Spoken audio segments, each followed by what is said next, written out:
Guys, এই শহরে হঠাৎ করে একটি ভয়ঙ্কর দৈত্য ঢুকে পড়ে। দৈত্যকে দেখে সবাই পালানোর চেষ্টা করে। এখানে কি হচ্ছে? আমি বলুম না, আমার শরম করে।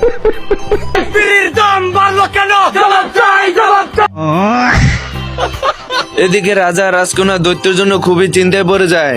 আর এদিকে এই বলদের 7টা মাছি মেরে নিজেকে পালোয়ান ভাবা শুরু করে দেয় এবং বাইরে গিয়ে নিজের বীরত্বের কথা সবাইকে বলতে শুরু করে দেয়। ওই ফকুনির বাচ্চারা, আমার জোতা ছিঁড়ছে কাটা। ঘুমের মাথালে উড়ে কয় বাবা গাঁজা খাবা। আমি বিশ্বাস করি না। এরপর 7টা মাছি মারার কথা পুরো রাজ্যে ছড়িয়ে যায় এবং রাজার সেপাই শুনে রাজার কাছে এসে বলে দেয়। এসব শুনে রাজা পালোয়ানকে হাজির করতে বলে। আমার মনে হইতাছে আপনি মানুষ না। অবশ্যই মানুষ, আল্লাহর সৃষ্টির শ্রেষ্ঠ জীব।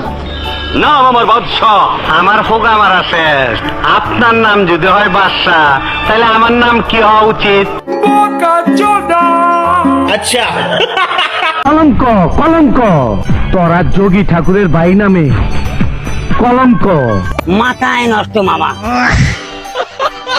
আজ প্রথমবার কইছস, তাই মাফ করে দিলাম। ইঁদুর পালন দানব মারার প্রস্তাবে রাজি হয়ে যায়। পালনের বীরত্বের কথা শুনে রাজকুমারী এসে পালনকে চুমাতে থাকে। পালন যদি দানবকে হারাতে পারে তাহলে রাজকুমারের সাথে বিয়ে হবে। তাই পালন মনের খুশিতে দানবকে মারার জন্য চলে যায়। পালন দানবকে মারার জন্য রাজ্য থেকে বের হতেই রাজার সেনারা রাজ্যের গেট আটকিয়ে দেয়। পালন দানবকে মারতে যাওয়া দেখে রাজ্যের জনগণ সবাই বাহবা দিতে থাকে। আর এদিকে পালন দুঃখে বলতে থাকে। এরপর পালন মনের দুঃখে দানবের সন্ধানে বেরিয়ে পড়ে।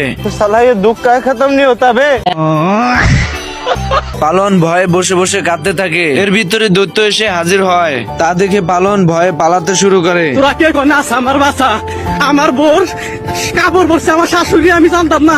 আমার চ্যাটার বাল।